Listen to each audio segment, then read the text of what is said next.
Hey everyone, want to know how to mute and unmute someone on your Messenger app on your Android phone?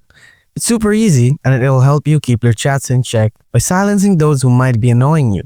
Plus, you can unmute them whenever you want. Let's get started. Part 1. How to mute. First, open your Messenger app. Find the conversation you want to mute.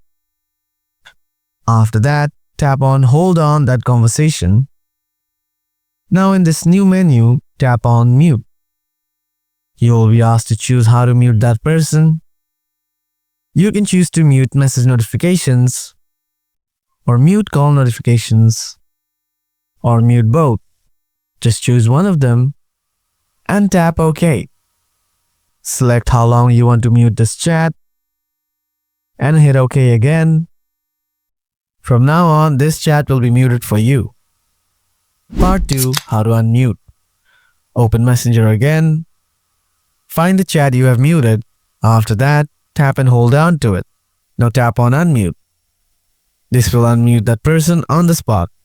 And that's it. You've now learned how to quickly mute and unmute someone on the Messenger app. I hope this makes your chatting experience even better.